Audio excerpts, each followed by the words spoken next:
विष्णुपुरा। मैं माँ हूँ, धरती माँ। संसार और जीवन का निरंतर विस्तार हो रहा था।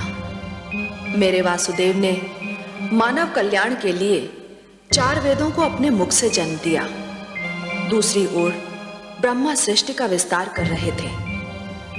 उन्होंने अपनी सहायता के लिए प्रजापतियों की रचना की। उनमें एक ऋषि कश्यप थे। ऋषि कश्यप की 3 पत्नियां थीं, अदिति, दिति और दनु। अदिति की संतान माता के दिए हुए सुंदर संस्कारों के कारण देवता कहलाई। दिति और दनु अच्छी माताएं नहीं सिद्ध हुई, इसलिए उनकी संतानें भी अच्छी नहीं निकली।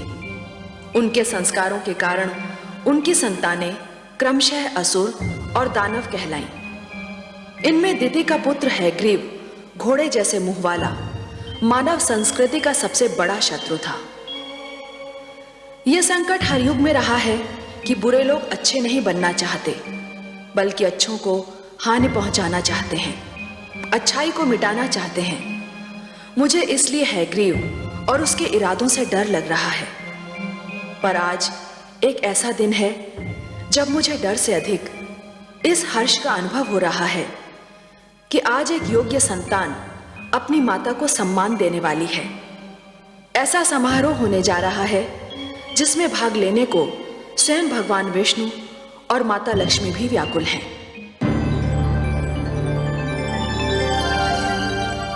महादेवी जी परमेश्वर, हमें देवलोक चलना है। देवलोक? ये अचानक देवलोक जाने का निश्चय? आज देवलोक में देव माता अदिति का अभिनंदन है देवी, और आप तो हमारे विचारों से भलीभांति परिचित हैं।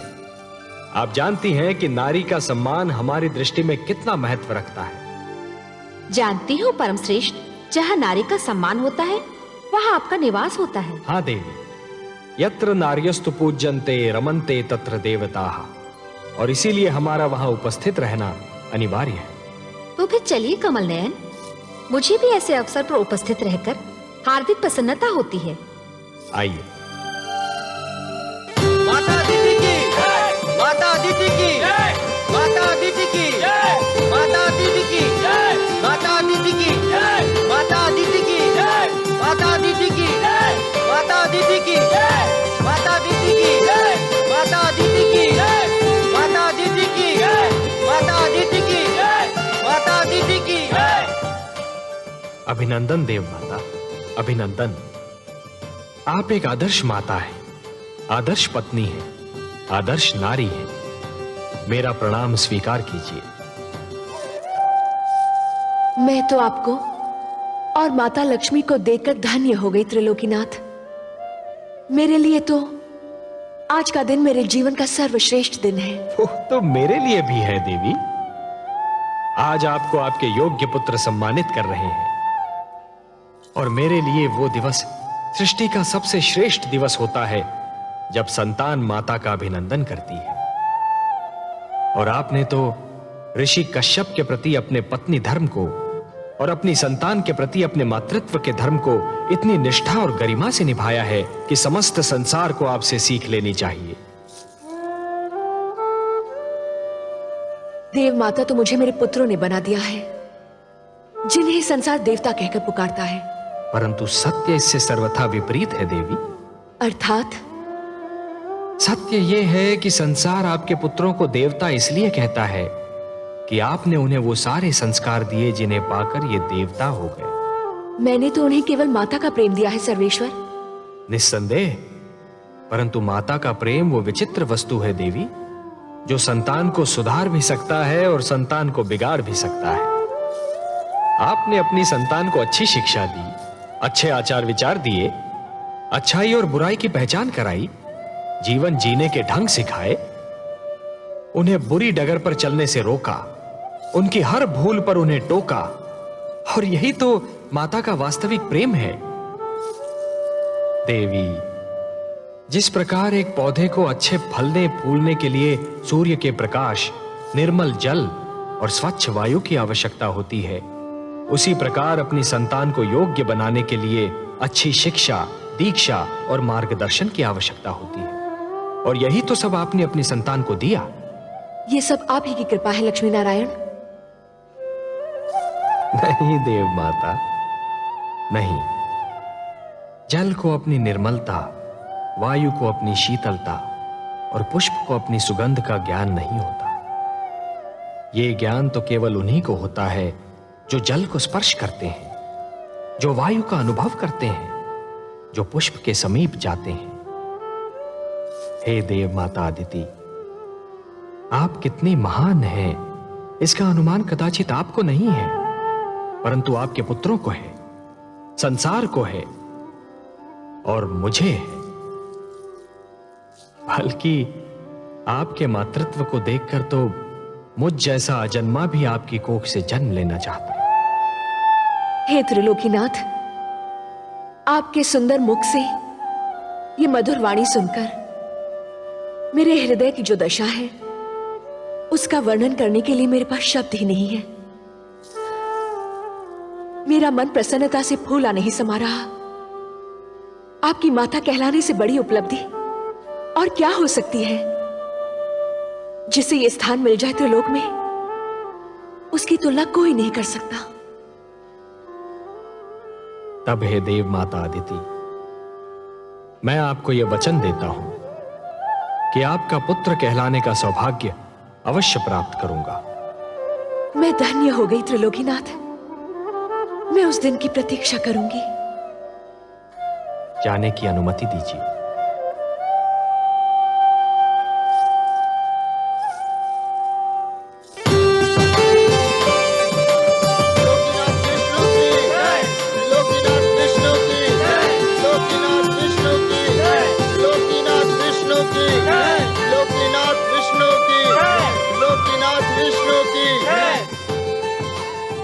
आइए माता, विराजिए। धन्यवाद पुत्रों, तुम्हारे कारण तो मुझे आज इतना महान वरदान मिल गया। पर हम तो आपको कुछ न दे सके माते। संतान से मां को और क्या चाहिए? सुख और आदर तो तुम सबने मुझे इतना दिया कि मुझे और किसी वस्तु की इच्छा न रही और ना ही आवश्यकता।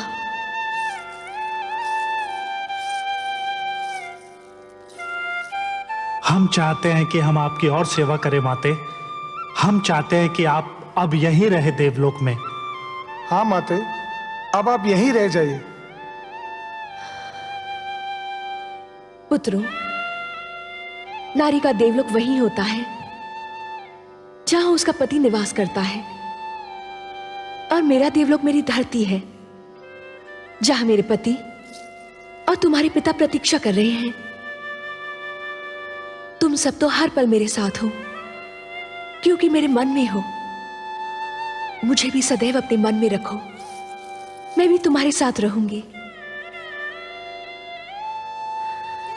मैं अब चलूंगी। मेरे देवता को यज्ञ के लिए मेरी प्रतीक्षा करनी पड़े, ये मेरे पत्नी धर्म के विरुद्ध है। मुझे अब चलना चाहिए।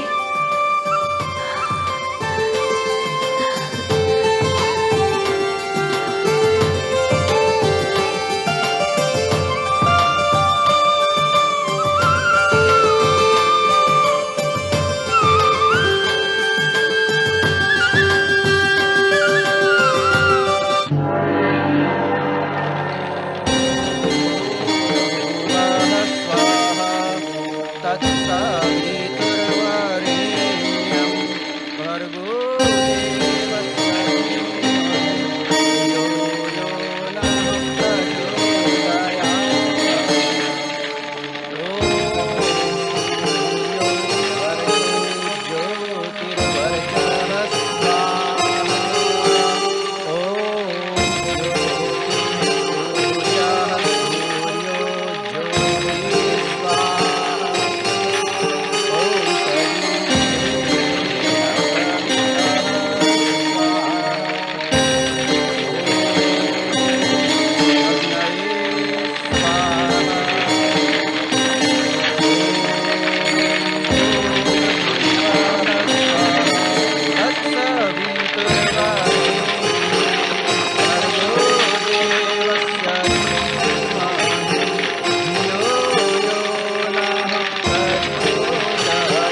सौभाग्यवती भव, आयुष्मती भव। देवी, मैं भगवान विष्णु से प्रार्थना करता हूं कि वो आपकी समस्त इच्छाएं पूरी करें। स्वामी, जिस नारी का पति भी देवता हो और संतान भी देवता मानी जाती हो, उसके मन की और क्या इच्छा हो सकती है? मेरे मन की बस एक ही इच्छा है कि हमारे परिवार पर भगवान विष्णु की कृपा सदा यूं ही बनी रहे।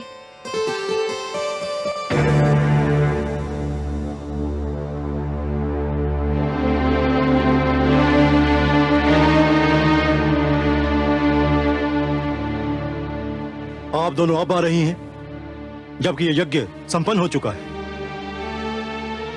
हमें क्षमा कर दीजिए स्वामी। क्षमा क्षमा करने के अतिरिक्त और मैं कर ही क्या सकता हूं। देवी, आप मेरी पत्नी हैं, मेरी संतान की मां। पर उसी संतान के कारण तो हम दोनों आ नहीं पाए। क्यों? क्या उन्होंने फिर कोई आतंक फैलाया है?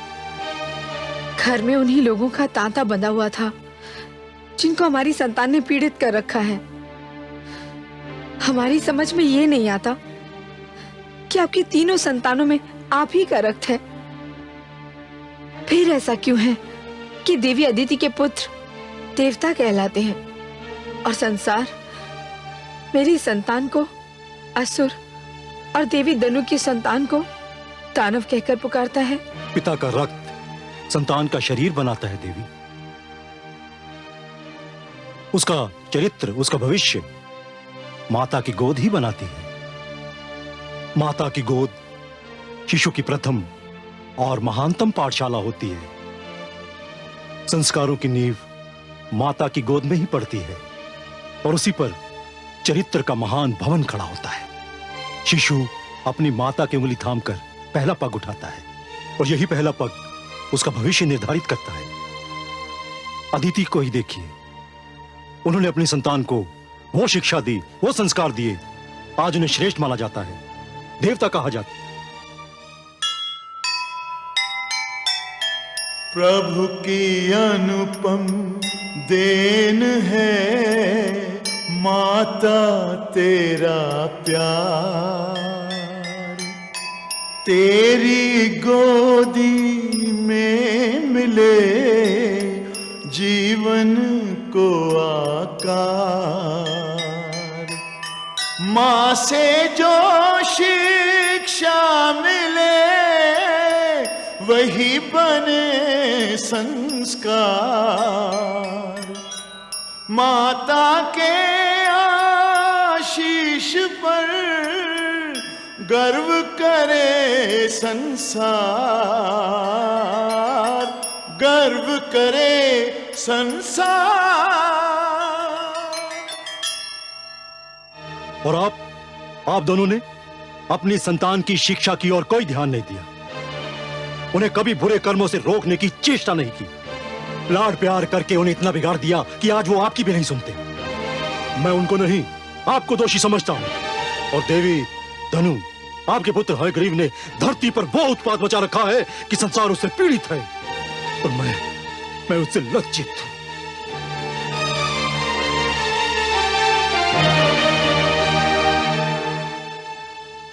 स्वामी,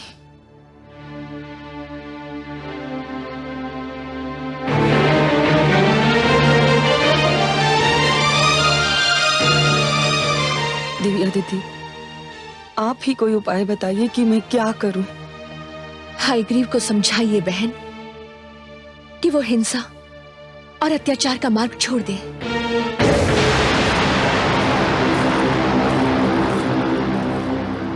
नहीं होने दूंगा मैं मानव कल्याण। नहीं पुत्र हयग्रीव, नहीं, मेरी बात सुन। नहीं मां, हमें देवताओं से ज्ञान नहीं मिलेगा, न्याय नहीं मिलेगा, उस समय तक नहीं मिलेगा जब तक हम स्वयं आगे बढ़कर उनसे ज्ञान और न्याय छीन न लें। भगवान विष्णु मानव को ज्ञान देकर हमसे अधिक शक्तिशाली बनाना चाहते हैं। मैं हयग्रीव उस ज्ञान का अपहरण करूंगा, उसे बंदी बनाकर रखूंगा। ज्ञान का यह प्रकाश मानव समाज तक कदापि नहीं पहुंचने दूंगा। मैं भगवान विष्णु को पराजित करूंगा, देवताओं को पराजित करूंगा, समस्त मानव जाति को पराजित करूंगा। हयग्रीव से आरंभ होगी दानव संस्कृति।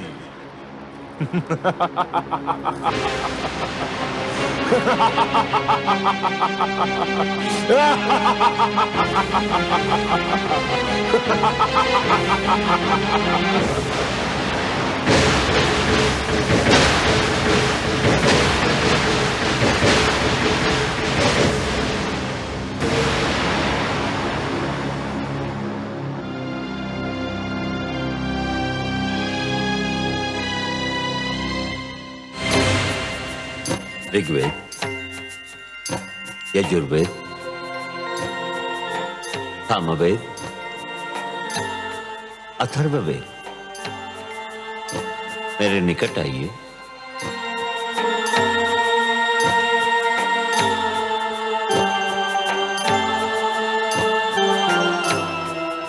हे ब्रह्मा, आप हमें मानव लोक कब ले चलेंगे? हे ज्ञानकोश, अभी उसका उचित समय नहीं आया है। आपको मानव तक पहुंचाने से पहले मुझे कुछ और आवश्यक कार्य करने हैं। आपकी सुरक्षा मेरा सर्वप्रथम उत्तरदायित्व है। मुझे आपको उन हाथों में देना है जो आपके योग्य हों। मैं भगवान शिव से परामर्श करने जा रहा हूं। मेरे लौटने तक आप यहीं रहिए। जब तक मैं ना आऊं तब तक इस क्षेत्र से बाहर पग न धरें। मैं शीघ्र ही लौट आऊंगा। हे ब्रह्मा, हम आपके आदेश का पालन करेंगे।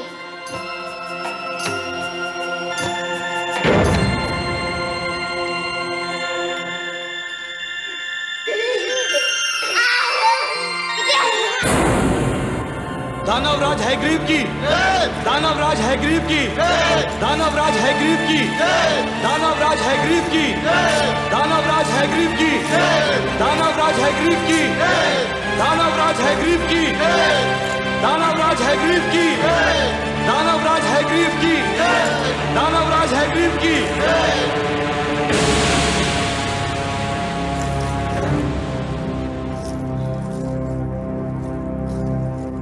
आज तुम्हें सुनाने के लिए कोई शुभ समाचार नहीं है मेरे पास। हाँ, दानव समाज के लिए एक अशुभ समाचार अवश्य है।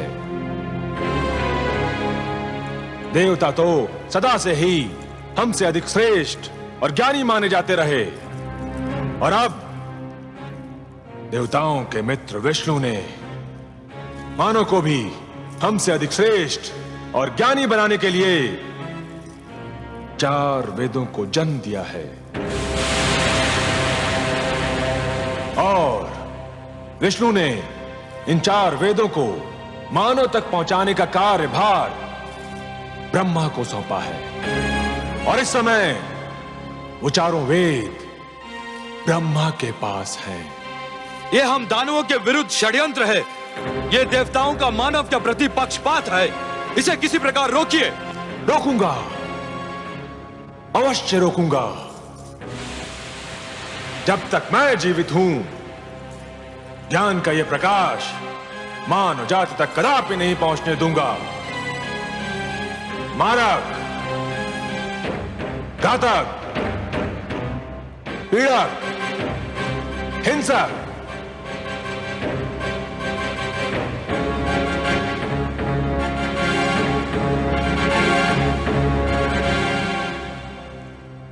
तुम चारों को अपनी शक्ति पर बड़ा गर्व है ना?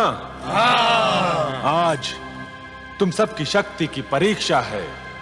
जाओ और ब्रह्मलोक से उन 4 बालकों को पकड़कर हमारी सभा में ले आओ। जाओ। जो आज्ञा दानवराज, आपके आदेश का पालन होगा। दानवराज हेग्रीव की, दानव संस्कृति की, दानवराज हेग्रीव की, दानव संस्कृति की।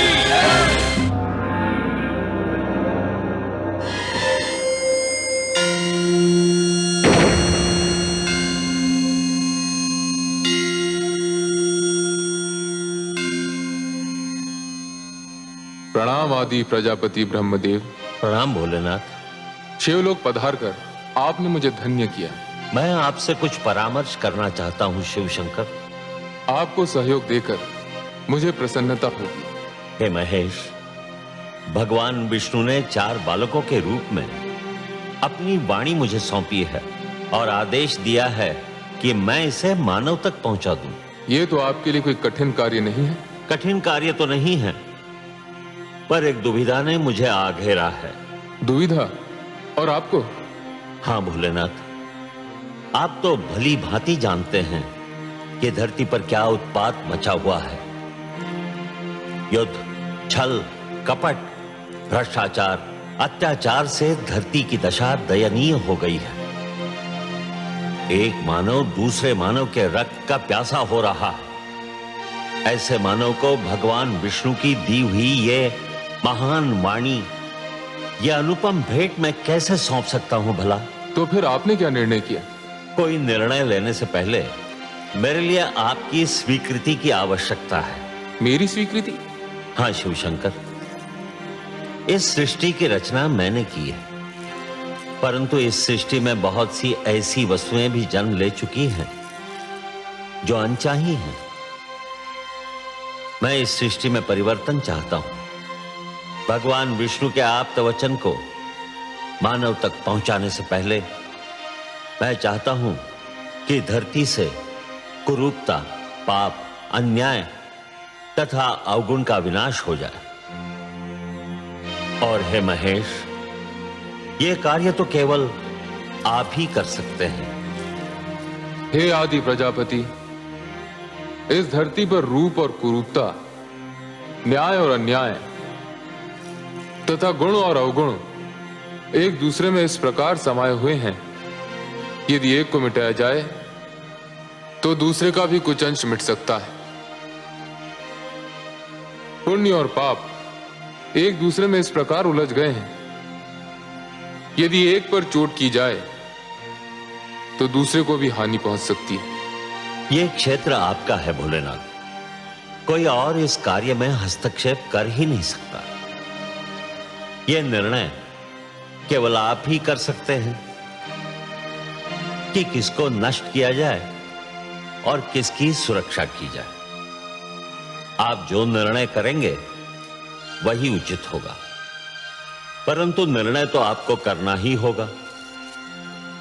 मुझे सोचने का अवसर दीजिए प्रभु।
निर्णय है आपका भोलेनाथ? हे ब्रह्मदेव, मैं इस निष्कर्ष पर पहुंचा हूं कि सृष्टि को पूर्णतया नष्ट करना उचित नहीं होगा। धरती को बने अभी अधिक समय नहीं बीता है। मेरे विचार में नष्ट करने के स्थान पर धरती को स्वच्छ किया जाना चाहिए। जल स्वच्छ करने का कार्य करता है।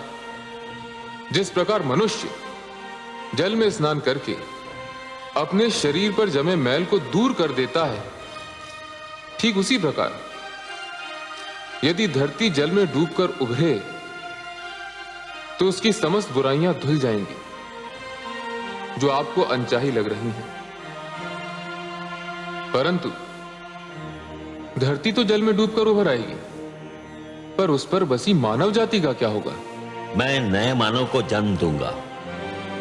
उसमें भी एक कठिनाई है। क्या कठिनाई है भोलेनाथ? आपके पुत्र मनु मानव सुरक्षा के लिए तप कर रहे हैं। वे मानव जाति का विनाश होने नहीं देंगे। तप करना उसके अधिकार में है, किंतु सृष्टि के विनाश को रोकना उसके अधिकार में नहीं है। मनु को उसका कर्म करने दीजिए। भगवान विष्णु की स्तुति कर रहा है वो। उसका और उसके तप का परिणाम भगवान विष्णु की इच्छा पर छोड़ दीजिए। मैंने आपसे जो निवेदन किया है, मुझे उसका उत्तर चाहिए भोलेनाथ। उत्तर? उसका तो केवल एक ही उत्तर है। धरती पर जल प्लावन होगा।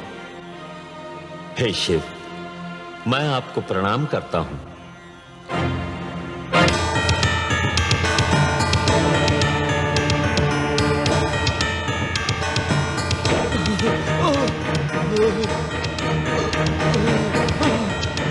दानवराज, दानवराज, हम उन बालकों का अपहरण नहीं कर सके।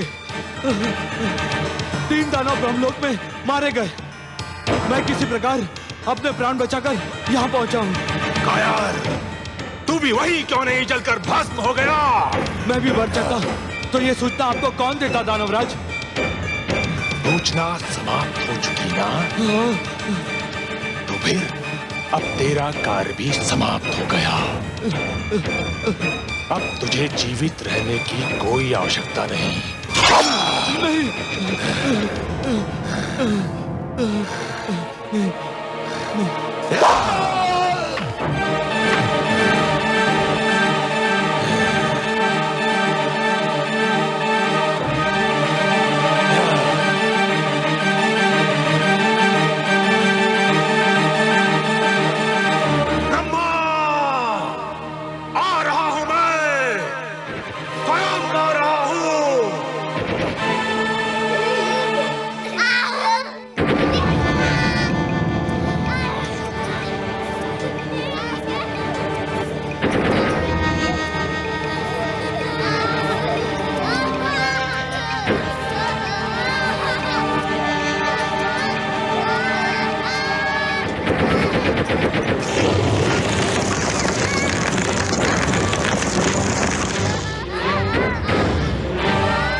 बालकों, मेरा चमत्कार देखना चाहते हो तो आओ, मेरे पास आओ।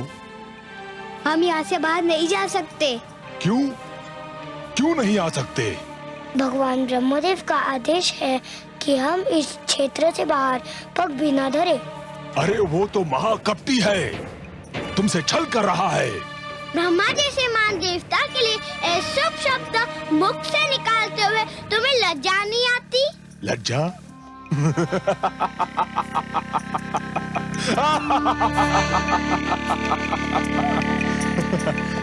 उस छलिए से लज्जा? जानते हो वो कहाँ गया है? जानते हैं, वो शिवलोक गए हैं। और वहाँ क्या करने गया है? ये तो हम नहीं जानते। तुम चारों को पाकर ब्रह्मा के मन में खोट समा गया है। तुम झूठ बोलते हो। मैं सत्य कह रहा हूँ। ब्रह्मा शिव के पास ये निवेदन करने गए हैं कि वो धरती को नष्ट कर दें। किंतु क्यों? बड़े भोले हो तुम चारों, इतना भी नहीं समझते।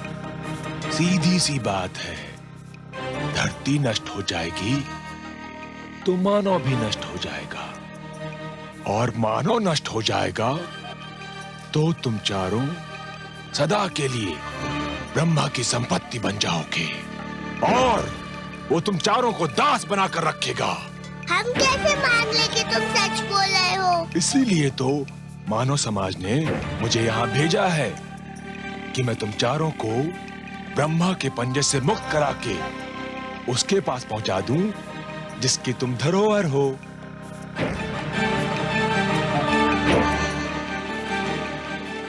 सोच क्या रहे हो? यदि ब्रह्मा आ गया तो कभी मुक्त नहीं हो पाओगे। जीवन भर उसके दास बनकर उसकी सेवा करते रहोगे।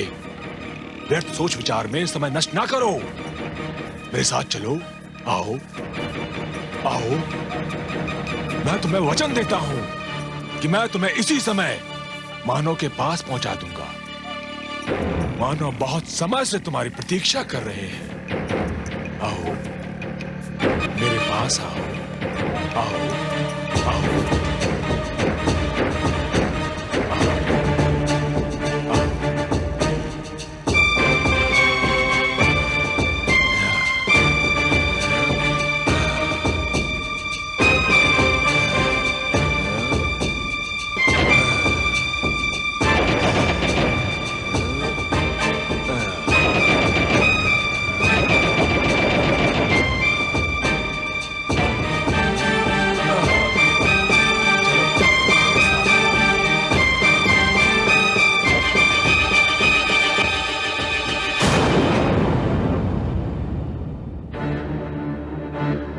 ऋग्वेद, यजुर्वेद, सामवेद, अथर्ववेद, कहाँ हो तुम?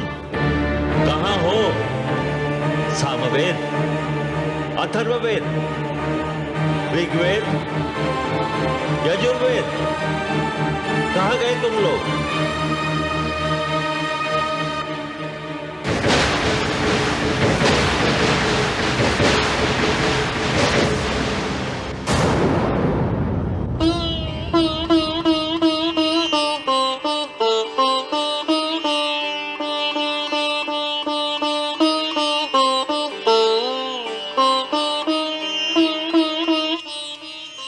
सर्वेश्वर, आपने अपनी जो धरोहर ब्रह्मा जी को सौंपी थी उसे कोई चुरा कर ले गया है। देख रहा हूं देवी। किंतु आप तो योग निद्रा में थे। आपने? ध्यानस्थ था देवी। निद्रा और ध्यान में बस थोड़ा सा ही तो अंतर होता है। निद्रा में शरीर के साथ साथ मस्तिष्क भी सो जाता है, और ध्यान में मस्तिष्क सचेत और पूर्ण रूप से जागा हुआ होता है। हे सर्वेश्वर, फिर आप शांत क्यों हैं? शांत इसलिए हूं कि मैं देखना चाहता हूं कि हयग्रीव मेरे आप्त वचन को कहां ले जा रहा है। जब तक पूरी घटना को देख न लिया जाए, समझ न लिया जाए, उसके परिणामों का अनुमान न लगा लिया जाए, तब तक कोई भी पग उठाना उचित नहीं होगा। शीघ्रता मानव की प्रवृत्ति है। मुझे इस घटना को पूर्णतया देख लेने दीजिए महादेवी।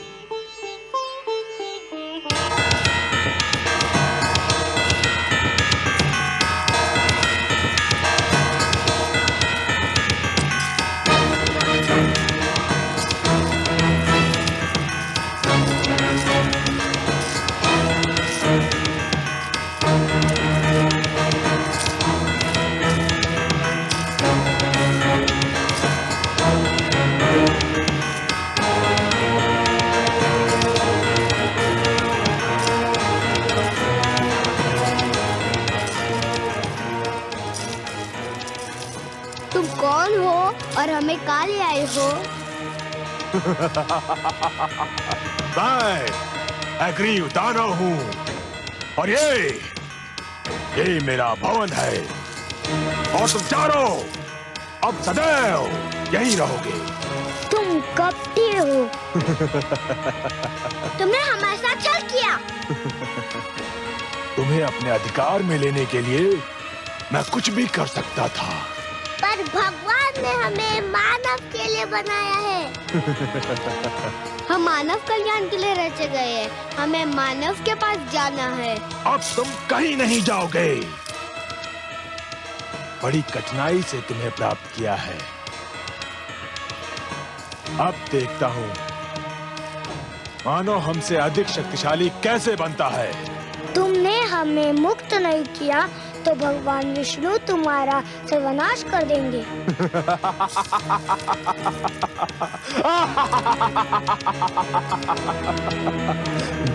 अब मेरा कोई सर्वनाश नहीं कर सकता।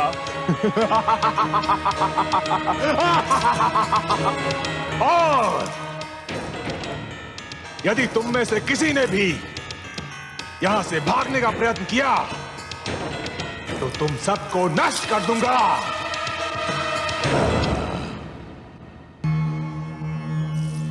प्रणाम। हमारी धरोहर चोरी हो गई। कोई हमारे वेदों को अपहरण कर ले गया। यही सूचना लेकर आए हैं ना आप ब्रह्मा जी? आपसे क्या छुपा है सर्वेश्वर? हाँ, ऐसा ही हुआ है। मैं शिवलोक गया था। मेरी अनुपस्थिति में कोई उन्हें चुरा ले गया। यह कार्य दानव हयग्रीव ने किया है। जब से देवताओं ने दानवों और असुरों पर श्रेष्ठता प्राप्त की है, तभी से वो दुष्ट द्वेष की अग्नि में जल रहे थे। अब जब उन्हें यह ज्ञात हुआ कि वेदों के कारण मानव भी उनसे श्रेष्ठ हो जाएगा, तो वो सहन नहीं कर सके। मैं हयग्रीव को ऐसा कड़ा दंड दूंगा कि वो जीवन भर भूल नहीं पाएगा। ब्रह्मा जी, वेद मेरी वाणी है। मानव कल्याण के लिए उन्हें मैंने रचा था। उसने वस्तु मेरी चुराई है और इसीलिए अपने विरुद्ध किए गए अपराध का दंड भी उसे मैं ही दूंगा। परंतु आप निश्चिंत रहिए। काग अपनी चाल बदल लेने से हंस नहीं बन जाता। विष अपना रंग बदल लेने से अमृत नहीं हो सकता। वेदों को अपने निकट रखने के उपरांत भी दानव अपनी दानवी प्रवृत्ति नहीं बदल सकते। फिर भी अपनी पवित्र वाणी को अपवित्र वातावरण में नहीं रहने दूंगा मैं।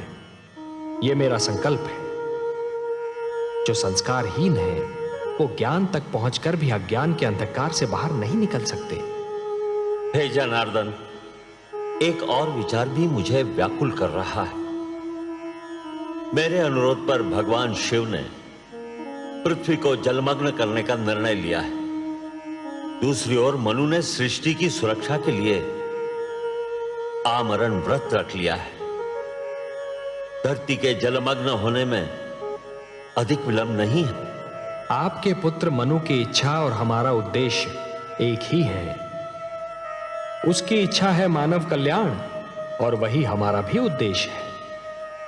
अब महादेव के निर्णय और हमारे उद्देश्य की पूर्ति के बीच क्या होना है, यह आप हम पर छोड़ दीजिए। आप चिंता मुक्त होकर जाइए ब्रह्मलोक। हे नारायण, सृष्टि के कल्याण के लिए आप जो भी करेंगे, सृष्टि का कल्याण उसी में है। प्रणाम।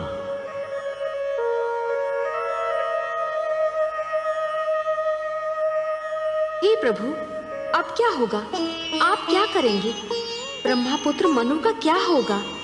दानव हयग्रीव आपके ज्ञान को नष्ट करने पर तुला हुआ है और भगवान शिव ने पृथ्वी को जलमग्न करने का निर्णय ले लिया है। अब वही होगा देवी जो मेरा वचन है। मैं वचनबद्ध हूं कि जब भी कोई शक्ति मानवता के लिए संकट बनेगी तो मैं उसे अवश्य रोकूंगा। जिस प्रकार सूर्य अपना तेज बांटना नहीं छोड़ सकता, जिस प्रकार एक दीपक अपना प्रकाश फैलाना नहीं छोड़ सकता, उसी प्रकार मैं भी अपने वचन से मुख नहीं मोड़ सकता देवी।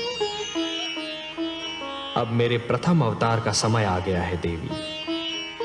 मत्स्य अवतार। परित्राणाय साधूनां विनाशाय च दुष्कृतां धर्म संस्थापनार्थाय संभवामि युगे युगे। देखा जब यह छल कपट सह न सके भगवान,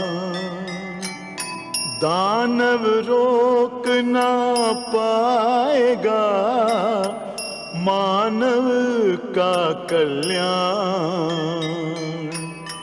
मानवता की नाव जो फंसे बीच मझधार, तभी विष्णु अवतार ले कर दे बेड़ा पार, कर दे बेड़ा